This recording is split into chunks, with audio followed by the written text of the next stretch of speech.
செந்தில் பாலாஜி மேல புகார் இருக்கும்னா அவர் சாதாரணமானவர் அல்ல. நடத்துனர் பணிக்கு 3 லட்சம், மெக்கானிக் பணிக்கு 6 லட்சம் என்று கொடுத்து ஏமாந்திருக்கக்கூடியவர்கள் லட்சக்கணக்கானவர். அவர் மக்களால் தேர்ந்தெடுக்கப்பட்ட எம்எல்ஏ. இந்த கரூர் மாவட்டத்தை தன்னுடைய கட்டுப்பாட்டில் வச்சிருக்கிறாரு.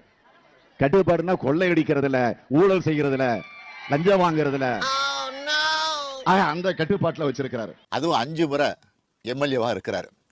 2வது முறையா மினிஸ்டரா இருக்காரு. யாரை முதலமைச்சராக தேர்ந்தெடுக்கலாம்னு சொல்றப்போ அந்த பட்டியலில் இவர் இருந்தாருங்க. இவர் கெட்ட கேடு செந்தில் பாலாஜி பேர் இருந்துச்சுங்க. அப்போ இதான் வேடிக்கை. அப்படிப்பட்டவர் ஏதோ தீவிரவாதியை போல அடைச்சு வச்சு விசாரிக்க என்ன அவசியம் இருக்கு? ஆனால் திடீர்னு அமைச்சர் பதவியிலிருந்து எடுத்தாங்க. ஏன் எடுத்தாங்கன்னா அடிச்ச கொள்ளைய முறையா போயஸ் தோட்டத்தில் கொண்டு போய் செலுத்தல, அதனால அந்த பதவியை இப்ப தூக்கி இருக்காங்க. எம்ஜிஆர் பார்த்திருக்கேன், சிவாஜியை பார்த்திருக்கேன், ரஜினியை பார்த்திருக்கேன், கமலை